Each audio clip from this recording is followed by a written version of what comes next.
Okay, good afternoon, everyone. We're happy to be here on the second day of the fair, the 10th anniversary of Art Dubai, the 10th edition of this fair. So much has happened over this past decade.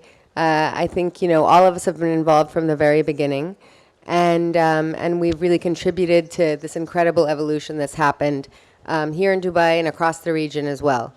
I'm happy to be sitting on the stage with three of my colleagues from the Abraaj Group Art Prize. To my right here is Omar Kholeif, who's a senior curator at the Museum of Contemporary Art in Chicago. Omar was also the guest curator for the Abraaj Group Art Prize last year in 2015, and sits with us on the jury for this year as well as part of his commitment to the prize. We're also pleased to have a new jury member with us today. Ulrich Obrist, who has served on the jury for this past edition of the prize. And Ulrich really needs no introduction. He's everywhere and anywhere, and they talked about him being cloned potentially. And people often say that. And we're happy that he has contributed so generously to this prize by sitting on the jury and providing so much valuable insight. He is, of course, the co-director of exhibitions and programs and the director of international projects at the Serpentine Gallery in London. And then finally, we have the 2016 Abraaj Group Art Prize guest curator, Nav Haq, who so beautifully organized the exhibition and worked with the artists on producing their exceptional commission, a very moving video entitled Only the Beloved Keep Our Secrets. And Nav, of course, is presenting this commission alongside the existing work of the three shortlisted artists, Basir Mahmoud Khalid, and Dina Danish, in an exhibition that he imagined and envisioned and produced called Syntax and Society. So I thought we would all kind of have we all know each other quite well, have spent a lot of time together, and I thought we might take the opportunity to talk about a few subjects, to use the Abraaj Prize as kind of a jumping off point to talk about greater kind of issues and themes that kind of have arisen over the last 10 years. I also am very intrigued by the theme of the Global Art Forum this year, talking about, the future and the future being present. And I thought, it's 10 years at Art Dubai, it's the birthday of Art Dubai, and why don't we kind of talk about the last decade, how we've grown, where we've come from, where we're going, where we are now, and the future, of course. So firstly, I thought I'd like to kind of ask Omar and Nav to talk about the prizes that they worked on, the commissions they worked on. Of course, this is a unique opportunity for a curator to work on the making of an artwork with an artist. And cultural production, is, of course, so central to our lives and to many of the people kind of who visit Art Dubai, but in a region, of major crisis where such big problems kind of exist, why is this important? And why should we be focusing on cultural production? People have said, and I think Ulrich, you've said before, that there's an urgency to make art in a time of crisis, but why is there this urgency? And why do horrific moments, often produce great works of art? I think this is particularly true of the current commission. So Nav, would you like to kind of begin by talking about Bassel and Rawan's video and the process that led to that? Sure, thank you, Dana. Well, I think the first thing to say is that the specific thing about this prize is that it comes out of the selection of a jury. And of course, the four of us were actually some of the members of the jury of this year's prize. And in a very sort of democratic way, I suppose, we I think came to consensus within a, quite a clear consensus on who the winners would be, Bassel Abbas and Ruwana Abu Rahma. I think for me, I think I and you also, I think, got to look at pretty much every single application. And that was quite an interesting process because there was literally like hundreds of different artists that applied. And it was very clear, actually, that there are certain thematics that recur again and again in a lot of people's work. And, of course, one of them is to do with crisis, so present-day crisis. And I would probably say, to be sort of frank about it, it was sort of varying degrees of artistic success. There's definitely a lot of sort of tropes and aesthetics that were sort of, or more like a sort of vernacular that you would see sort of reappearing in a lot of artists' work. It's almost like a sort of mimetic thing. A sort of certain sort of ways of talking about something. And I think, for me, and I guess for all of us as the panel, what we found particularly strong with Basil and Rowanna's work is that they bring somehow like a real complexity to this issue, and a strong sense of poetics. They're incredibly watchable videos and installations that they're producing. And so I think we sort of have, in hindsight, sort of focused towards sort of good, strong examples of sort of focusing on this subject matter of crisis that seems very present now within the region. So I think it's definitely something to reflect on, sort of how to deal with this sort of crisis question. I think for me, I have sort of mixed feelings about it. So I think it could actually go either way, whether it's a good idea or not, an artist to artist. Go ahead, Arman. I mean, just to reflect on this idea of making art in the time of crisis, is I think one of the great things that art can be is it can be inadvertently a subversive tool. It can become a microscope, but it can also be an escape or an entry point into different kinds of positions. And one of the things that, as I've worked in this field and my years working in it, is that we've really seen the ideas around the visual arts being a kind of space or for the pure bourgeoisie to really becoming a mass space of discussion. And Hans Ulrich and I were just in Bangladesh and Dhaka at the Dhaka Art Summit in February, and I was just amazed that this art event that seemingly I thought originally probably skeptically was for, us small group of people.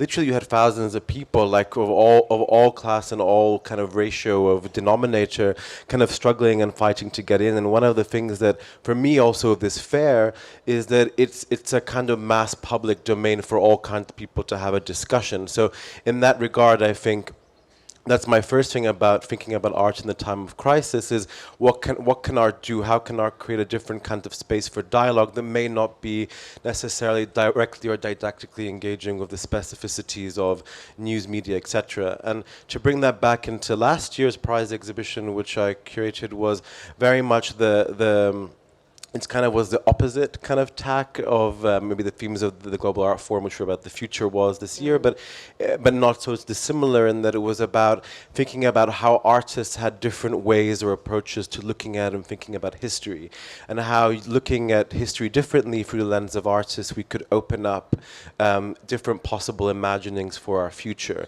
And of course, the winning artist last year was Ito Barada, who, thinking about this idea of crisis, is famous for an incredible work she made, a body of work, which took her a decade to produce, called the Strait Project, where she was looking at this community of people who were trying to make their way across from Morocco, across the Strait of Gibraltar, who were burning their papers and really were sitting and waiting and thinking about documenting this kind of waiting or aspirational attempt to a better life. And in a way, her prize-winning film last year, False Start, engaged with some of those issues in a very different way. It was a piece which sought to look at this illegal or covert community of fake fossil makers in the South, which had become, according to Ito and her research, one of the largest illegal export trades in Morocco. And thinking about, instead of looking at this trade as a kind of something that we should take judgment against, thinking of it kind of as an aspirational way of making a different route or a different light for a different kind of way out of a kind of unfortunate situation. And for me, that was a very appropriate lens or frame to think about the broader issues of how artists allow us different kinds of perspective, different kinds of ways of seeing. And what's it like to be involved in kind of the making of an artwork? I mean, you're commissioning this work, and so the curator obviously is in conversation with the artist continually throughout the process and kind of guiding them and talking about it. Can you tell us a little bit about that? Well, I think all three of us have been, very heavily involved in producing artists, our works closely with artists throughout our whole careers, and I think it's one of the most exciting things, but it's always a different process. Sometimes I've been very hands-off and virtually almost like a financier, but in the case of that last project, it was really like being a grandmother half the time, being a kind of like cuddling care board during what is a very difficult period of time, producing a very ambitious artwork, and oftentimes the most ambitious work that an artist has made in a very short period of time, relative to some other things which may take numerous years. But also it's about being able to be involved discursively in watching an artist's ideas come to life and fruition and seeing something emerge from a sketch into a narrative or into a formal output. And and for me, one of the most rewarding ways of working and why I do what I do. And I wonder, and I assume that perhaps for Nav and Hans Ulrich it's pretty much the same, is that access to the process is definitely a huge part of why we love to do what we do. So Hans Ulrich, you've specifically talked a lot about this kind of urgency of art making and cultural production being so essential. Can you reflect a little bit about kind of the last decade and kind of, you've been so engaged since the very beginning and have had such kind of deep engagements with a lot of artists from this part of the world. So perhaps you can illuminate. Yeah, first of all, thank you so much, Dana, and of course many congratulations to Nav for the wonderful curation, really wonderful curation of these projects this year, and to all the artists. And as we always said, when we were in the jury, it's such a difficult decision to make because really each of the artists is a winner because they're all wonderful artists, and that's also why it's so important that there is the exhibition, to kind of celebrate them all. And I think in a way, the topic of urgency, I think Etel Adnan really always talks about this idea of hope, and I think in a way, and she's not only talking about it, she gives us hope. Whenever I see her work, whenever I read her books, I've read every single book now. I've read every single book she's ever written. And I recommend you all to do the same thing. As Mahmoud Darwish said, Etel Adnan has never written a bad line. So one can just read it all. And Amen. And then the amazing thing is that, it's what art can do, what great art can do. It gives us hope. It's the Ernst Bloch's kind of idea, the principle of hope, which is so much needed in our time. And I think in a way, the idea of hope, but and if you talk about Etel Adnan, it's also kind of interesting because exactly 10 years ago when I came for the first time to Dubai is actually that I saw the work of Etel for the first time. And for me, it's been a very important experience to come here, not only to see emerging artists, to see artists of a new generation, which we can see here as part of the Abraaj, Art Prize, but also artists who have inspired those artists, from the region. And I think this idea of memory, this idea of protest against forgetting is very important. And, it's 10 years ago, Etel Adnan was not known internationally. And I saw here, coming here, one of her small, foldable books where she brings together poetry and drawing, and it sort of made me so, in a way, create such a great urgency to see more that I visited her and, started to work with her a lot. So for me, it's been very, very important to come here in terms also of memory. And I think memory is a very important aspect in this exhibition, this year particularly. If you look at the work of Basel and Rouen, memories, they are very much so. And of course, as always, we have to quote the great Sophia Almaria, because all roads really lead to Sophia Almaria, because she basically brings it all together: literature, art, philosophy, futurism. It's all there in her work, and she's one of these very, very rare protagonists who contributes to so many different fields. And Sophia did a book which actually Omar edited, Virgin with a Memory. It's a fantastic book, and there she talks about this aspect of memory, and it's not because we live in the digital age, we have more and more information, but it doesn't necessarily mean that we have more memory. And this work of memory in the work of Basel and Rouen, and it's not only memory, long-term memory. It's, as Walter Benjamin said, very often it's the just past that needs to be remembered. It's the just past where amnesia kicks in. And that's, Benjamin said that a long time ago, but it's even more true in the digital age. The just past is a kind of a zone of oblivion. And I think it's very important, this idea of remembering, and this idea of artists. It's one other aspect, it's hope. It's why we need art, but it's also because of memory. And Basel and Rowan, as haunting as their videos can be, I think also often offer this kind of hopeful solution and kind of, possibility. But, I think the other thing that I wanted to discuss with all of you, you work internationally in Europe and across the United States, and there have been so many shows in this last year devoted to artists from this region. And, whether it's Walid Raad at the Museum of Modern Art, Wael Shawki at MoMA PS1, Omar, you curated a number of shows just in this past year, the Bargiel collection, the Whitechapel, Emily Jasser, so much to see. And I wanted to kind of ask your opinions, and the Abraaj Prize as well. We often lend works from the prize to different group exhibitions. They've been in numerous exhibitions across the world. Do you feel like art is being, the art from this part of the world is really being consumed in the way that we want it to be consumed, or is it still kind of being perceived in this exotic way and really being defined by identity and perhaps curatorial parameters that are being imposed upon artists from this part of the world? Well, I just wanted to add Joanna Hajjatoum and Khalil Jurayj to that list of amazing artists whose show in Sharjah is not to be missed if you haven't seen it, and also whose Abraaj winning prize film was in Nice and Manchester and now in MIT list in Boston. And I have to say that the context that you're describing about how these works are consumed, I think for a very long time, and definitely until very recently, many of these works were always shown under the rubric of the regional group show, the Arab group show, or the Middle Eastern group show. And I think what we've seen, you just mentioned a whole bunch of shows that are actually all monographic.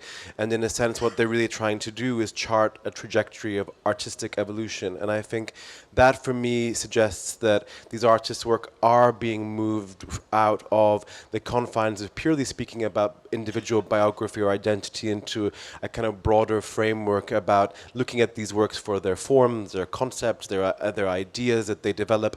But having said that, I think that we shouldn't forget the significance that regional group shows have played. It's very easy to slam them and say that they essentialize and that they flatten particular differences. But actually, that has been many of the ways that so many of us have learned about numerous artists. And I know for me, for example, the way that I started to engage, especially with the subcontinent in terms of South Asia, was through access to those regional group shows, including Hans Ulrich's Indian Highway show.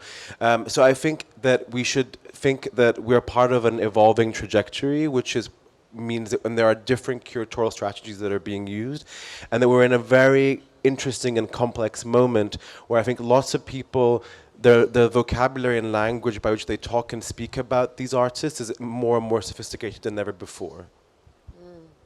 Hans Ulrich, I know we're all looking forward to your Et al Adnan show this summer. And so this is obviously going to be added to the list of great shows. But how do you feel like she in particular has now been exhibited everywhere and anywhere, and has even been kind of, was shown as part of the Whitney Biennial, the last Whitney Biennial. And people say, but, why was she even included in that show? And there's so much attention for her. But, how do you feel like people are really viewing this work and understanding it? I think if we look at Etel, and we're working on this exhibition of her work, of her many dimensions for the Serpentine Galleries in London for this summer. Now, if you look at her work, there's so many aspects to it, and in a way, she's now in her early 90s and has been working for 7 decades, and there is so much to catch up, in a way. So I don't think it's overexposure at all. There is still so much to be seen, to be revealed. There is her journalistic work, there is her political journalism, there is her filmmaking. She's a great, great filmmaker. There is, of course, her plays and her poetry, and we should not forget that she's a candidate for the Nobel Prize of Literature. It's been now the last 2 or 3 times whenever the Nobel Prize comes up, her name is there.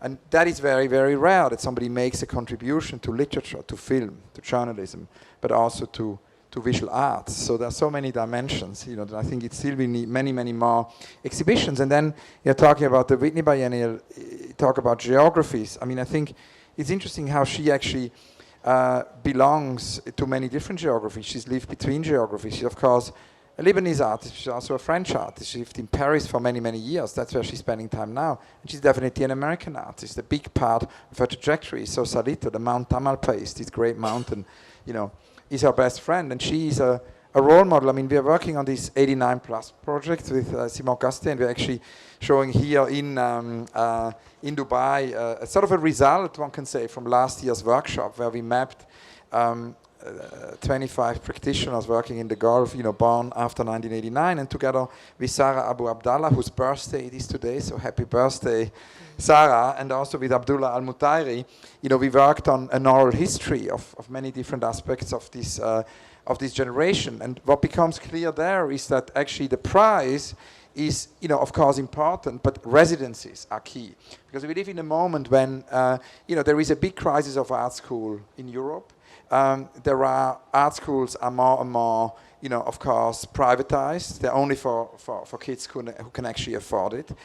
So there is an immense crisis in the world, of art schools. And there is an immense crisis how artists begin, to enable beginnings. I mean, we recognize here artists who have already an achievement, have been working for 10 years or more, but I think we need to support beginnings. And that's why I would very much like to encourage Abraaj to actually, in addition to the prize, do a residency. I think we need an Abraaj residency to enable artists at the beginning of their practice. When I was 23, I had no possibility to leave Switzerland, no means, no possibility. I got the Cartier grant, and Cartier had invited me as a young baby curator to come to Juillan-Chaussas, and there was Absalon and Huang Yongping with his partner Shen Yuan, 2 great Chinese artists, were my neighbors. It was a life-changing experience. It allowed me at age 23, to leave Switzerland and to start my work in a way. And I think this idea of enabling beginnings, I think an Abraaj residency, maybe an Abraaj school are very urgent. I agree. We'll talk about that later. I think the other thing that I wanted to discuss with all of you, and Nav, perhaps you can start the discussion off, is so many of the artists from this region. I know that you kind of have worked with a number of these artists, are making work that are really rooted in the cities from which they come. And I feel like when I look at this part of the world, I kind of see it as a bunch of kind of cultural capitals, and and different kinds of things are happening in different places. So obviously Dubai has become this kind of center of the commercial art world, but we also have this art fair, and the Global Art Forum has done so much, and Campus Art Dubai as well is a great platform for learning. Places like Beirut, obviously a place where many artists live and work. Cairo, of course, the same thing. Can we talk a little bit about cities in the Middle East, and perhaps we can start the discussion jumping off of Bassel Arwan's video, which is obviously so connected to kind of the land from which they come. Well, firstly, I'd quite like to say that I think there's been some really good comments just now from both Omar and Hans Ulrich, about talking about practitioners from the region. I think by far the most important thing is that there are so many artists that are just unignorably good, So that's I think like for me like sort of the fundamental thing about it, and that's why people like. It's absolutely right that somebody like Walid Rad has a show at the MoMA, and he's somebody that's as an artist like very much in control of what he's doing. He's not sort of somehow taking on a role that's expected of him. I think he has that kind of level of control that I think we should really respect actually. And I think also Hans Ulrich's point about residencies is a very interesting one. I think I've had similar experiences to you as a curator, having residencies, but also working previously in places like Gasworks in London, which has a really important international residency program that supports younger emerging artists, shall we say. And that was for me actually a really important experience in my learning, in terms of learning about conditions of practice from particular places, you know, because if somebody comes and spends a few months more or less inhabiting a building with you, you know, you learn a lot about sort of the specifics of the everyday and what that means in terms of their work. And you realize actually that there are all these sort of, I don't know maybe if it's the right way to describe it, but there are these different kinds of speeds within the art world. You know, for me, like, you have a sort of art speed, the speed that actually artists make their work, which can be, for me, like it's the quickest speed. And then you have the speed of exhibitions, which is sort of lags behind a little bit. And then you have sort of institutional speed. You know, museums and galleries, they sort of develop at a sort of slower pace because it's to do with architecture and all of these kinds of things. But actually the thing about residencies is that it puts sort of the art speed and the means of practice really foregrounds that. And I think that's a really valuable thing actually.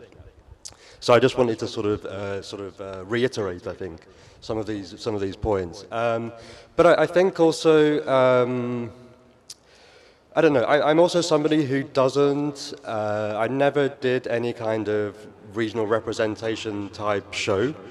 I think it's a fair point to say that they have had a kind of value. This is sort of generally whatever region or nationality they are. I tend to sort of find them a bit of a sort of function around a sort of low common denominator. But it is true that basically a lot of the time that they happen, the justification is that for artists there's good opportunity. That tends to be sort of the one key justification for these kind of shows, a good opportunity. Mm-hmm. But I really hope that we can, I don't think it's rocket science to rethink it, to think about what else is a good opportunity for an artist, you know? So I think for me it's more about that somehow. And I also think, like, I think in a way also like the specific question for me is sort of around this sort of connection between biography and content, in a way. I think for a lot of artists, of course, it's a very important thing in terms of their work, to what level biography plays a content and how. I think very often this connection most often tends to be made with artists from non-Western context. And I sort of think the question really should be around sort of discovering whether, like, it's really about like whether the self and the other have the same rights ultimately. And I think it tends to sort of not often be the case because of these kinds of expectations around sort of biography and content. I think it's sort of a case-by-case thing, but I think it's not something that I would actively promote in terms of sort of this way of thinking about sort of regional representation somehow. You know, that's sort of my feeling about it. Yeah. Go ahead. I mean, to jump off from there and to return to your question a bit as well, I think that the point, though, about hubs and cities and locations, though, is important on the level of meeting points, and it ties into and develops on this theme of the residencies and what it means to encounter people who can share time and share experience. And the thing about the region, if we're talking about the Middle East and North Africa, or the Middle East, North Africa and South Asia, which is what I think is particularly interesting about this prize, is the specific statement and assertion that the region does include, South Asia is an integral part of the region, which I think is very important because historically these countries have evolved from very similar trajectories of having been colonized and liberated at the same time and forming democracies, and artists have studied and moved in with particular kinds of tradition and engage with particular kinds of histories, and those connections aren't often made historically, which I think is particularly interesting. However, the idea of the city or the center, I think, is particularly important for artists to know how to be seen and how to be able to discuss and critically evaluate their ideas, especially because more generally, and I'm speaking more specifically, I suppose, about my knowledge of Egypt, which is that there isn't necessarily a formal art education space in the public sector that enables you to develop your ideas. It's often independent initiatives such as Wael Shawi's Mass Alexandria or Christine Tom's Homework Space program, and these different initiatives which develop these kind of meeting places. And so these initiatives help make these cities energetic bubbles where not only artists can be, but also where their work can be seen and developed and nurtured. And in terms of my own, I'm from Cairo. I think, specifically, my interest in that place is obviously a biographical one, and I think, of course, we should never reduce artists to their biography, but I don't think that we should completely eliminate the fact that art is an effective field and that we have particular relationships to places.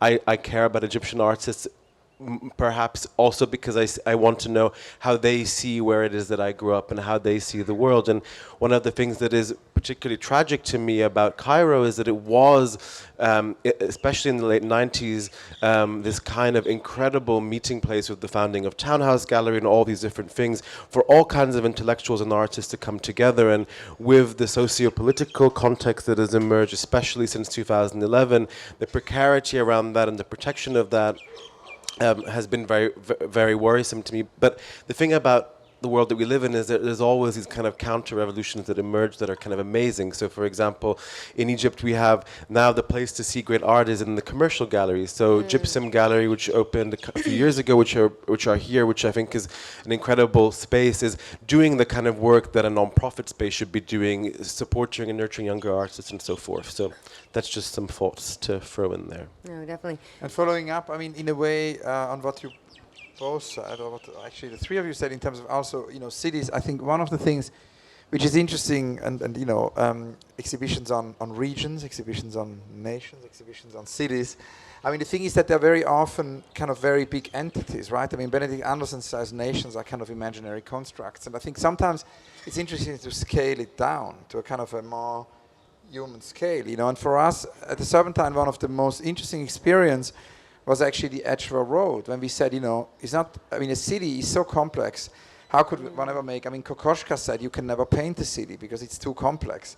So we kind of went to the scale of a street and looked at this extraordinary street, Edgware Road, very near the Serpentine, which has such a long, imbricated, multi-layered history, with the Middle East, and then created residencies with Townhouse, with Cairo, and then also with Christine Tomé in Beirut, and that actually artists like Marwan Rehmawi, come to the Edgware Road, spend time, have at the same time artists from London go to Beirut and Cairo, and we made the exhibition. We opened also a space in the Edgware Road, a small project space, and local operations. And I think in a way, besides residencies, I think local operations are very important. I think it's very important to kind of think in this, very strong context of globalization, what can be local operations, and how can we actually make these local operations global in a way? And it all leads us always back, I think, for me. Whenever I wake up in the morning, I read 15 minutes of Édouard Glissant. It's my daily ritual, and I think it's he's a great author of our time, and he somehow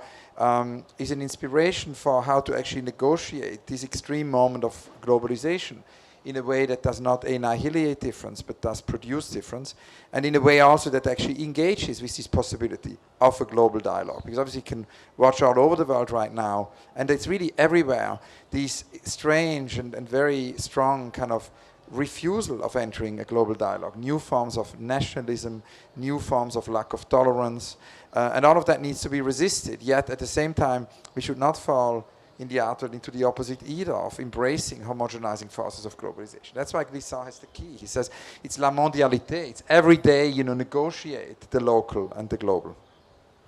Yeah, I think we're all working in this at this particular moment, and I think where we're trying to kind of evolve curatorial practices in response to these ever-expanding geographies, and we're talking about kind of how best to do this and how to kind of be inclusive in a way and recognize and kind of respect artists the way that they kind of, the way that they're producing their work. But Nav, I thought maybe you could kind of reflect upon your past exhibition that you worked on, Don't You Know Who I Am, and perhaps kind of talk about this kind of ever-expanding effort to be kind of more inclusive and kind of react to these ever-expanding geographies. I'll do that through, because I'm really enjoying sort of hearing what these two are saying, so I also like to sort of respond and add things, but I'll do that through sort of responding something that Ulrich said just now, where he was talking about nation state as a sort of construct. And I think for me, I'm quite interested in how actually sort of nation state is a sort of political construct, and I think part of the crisis a lot is that culture has been neglected for politics, when actually I think it should be sort of the other way around, because actually it's culture that forms the complexity of society, and when politics collapses, what are you left with actually? You're left with culture. So I think this is for me sort of like a bit one of the way I sort of justify the role and importance of what artists do, is that we should sort of ultimately sort of bring it back to this. I think this idea has actually been quite important in a way also for the exhibition that we've made here, is that to really go towards sort of more symbolic structures in society rather than political ones. You know, the really like the sort of the relationality and interactions that sort of ultimately make things happen and progress. With the exhibition that you're referring to, which I think is the one entitled "Don't You Know Who I Am," which is art after identity politics, which is sort of the more serious sort of subtitle to it. I guess we had sort of multiple things going on with this show. Part of it was to do with sort of, again, rethinking, these kinds of sort of biography and content ways of framing artist work, to sort of address that. It's also about looking at the sort of the historic trajectory of identity politics. Something that my main knowledge of that is through Great Britain, where it was sort of a particular, I guess you could describe it as a movement, sort of 70s and 80s. And it's something that I, as somebody from a sort of subsequent generation, sort of immigrant community, subsequent generation, I have sort of mixed feelings about it, actually. I think there was a sort of, in a certain level, a necessity for it. You know, art that's sort of based around particular constituencies of sort of socio-cultural marginalization, so race, gender, sexuality. I think it also didn't necessarily solve the problems, I would even argue created some. And that's a bit my way of looking at it, as somebody from subsequent generation, whether you feel your conditions are made better or worse as a result of these things. And I think it was really about sort of looking at the previous modes of identity politics, which sort of, in a certain sense, dissipated, but my feeling is that it sort of returned again in artist work, but in a completely different way. And of course, part of the big difference between now and the sort of 70s and 80s is that art world, of course, is much more internationalized. We have sort of technological advancement as well, which also reframes how we think about and even construct identities as well.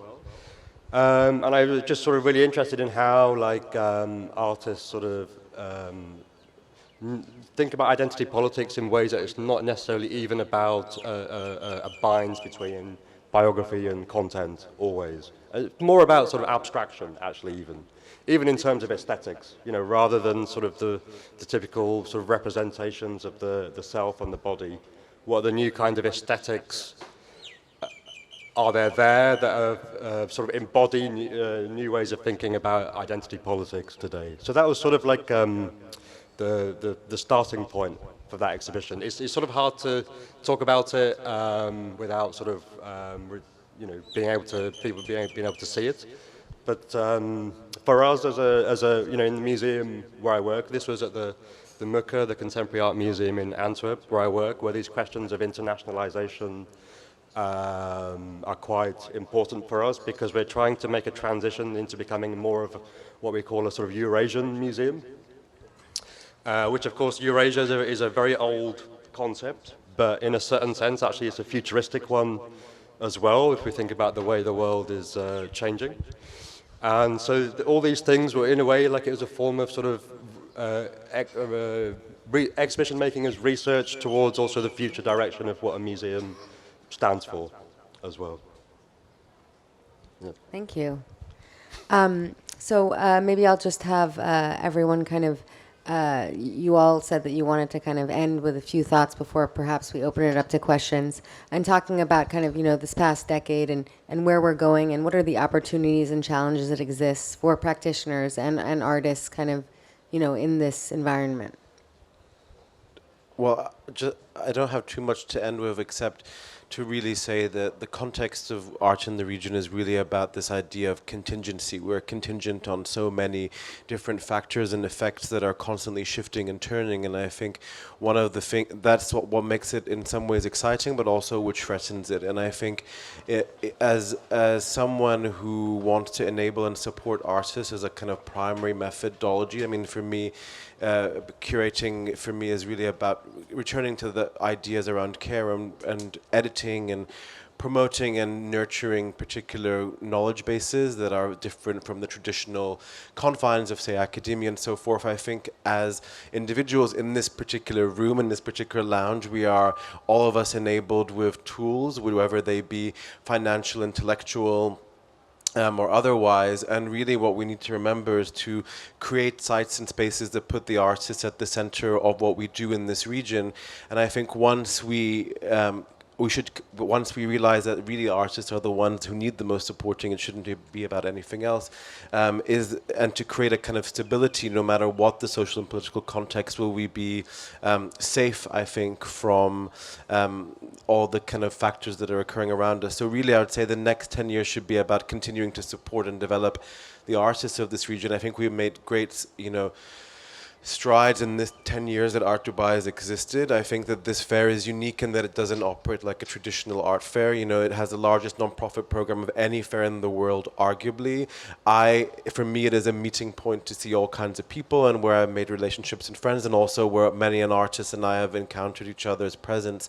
And I think continuing to build kind of these archipelagos, or whatever we want to call them, of these kind of chains and networks that continue to ensure a stability for the artists of this region is really what I would implore all of us to kind of think about as we move forward into the next 10 years, whether it be in Art Dubai or elsewhere. But I do think we still have a lack of institutions, we still have a lack of education initiatives, we still have problems around the canon and how we define it. We have very few art critics who write meaningfully in Arabic, for example. How do we cross the language issue, the class issue? And so really I would just encourage us to kind of leave thinking about what we can do in any small way to contribute to that dialogue and to that cause as we move forward. I think that summarizes everything. I think the archipelago, that we don't return to a continental logic, which is, of course, not welcoming. It's the archipelago which is welcoming and sheltering. So to further build this archipelago, I think, for this region and all the other regions in the world is important. To kind of further enhance the polyphony of centers, I think is important, because we have an ever-increasing polyphony of art centers. We no longer have this idea of, like in the 20th century, artists being forced to move to certain geographies to be visible, but it's actually for artists possible to work and live anywhere now, and this polyphony of center, I think, needs to be maintained. And I think, it's again in danger, because of course there is a tendency right now to close down, not only in Europe, where we have all these new nationalisms emerging and lack of tolerance, but the same thing happens in countries as well, in the Middle East. And I think, to further enhance this message of Edouard Glissant, of a sheltering archipelago, of a polyphony of centers, seems important. I think, on the other hand, of course, to also resist these homogenizing forces of globalization, because they, as Gustav Metzger, shows us, lead to extinction. They lead to an extinction. I mean, Sophia Almaria talks about this a lot in terms of the ecological crisis, leads to a potential extinction of our own species, and already to an extinction of many, many species.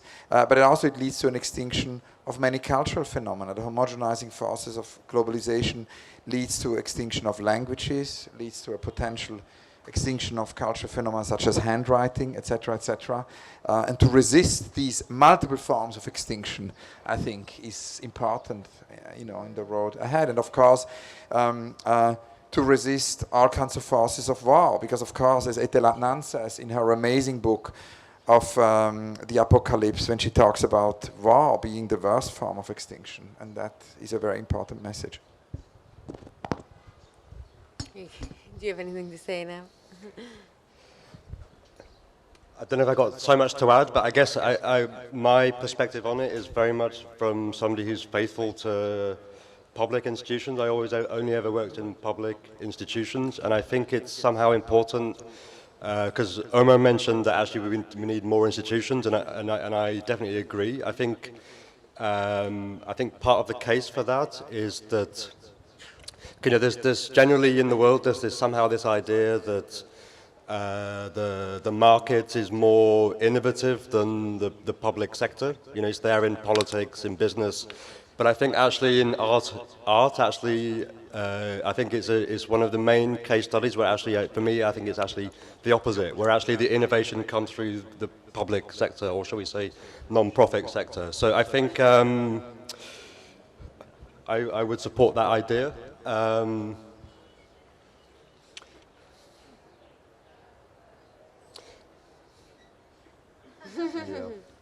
Yeah, that was my pitch for the public sector. So a bit of activism there at the end. I don't know if I got a lot more to add. I mean, I think Hans Ulrich has made some sort of more profound comments about the world. As he often does. As he often does. And as somebody who's based in Europe, it really feels like we're heading towards something a bit like this, where it almost feels like is leading towards almost like a sort of civil war, actually, like global civil war. And I just think like it's because of this thing of we've neglected culture for politics for that very reason, So, yeah. Maybe we can end this with discussion about the U.S. election campaign. Exactly. Well, no, I just wanted to open it up to questions, give someone a chance to ask the distinguished panel if they have any questions. And if not, they'll be around in the lounge and you're welcome to kind of approach them after. Okay, thank you.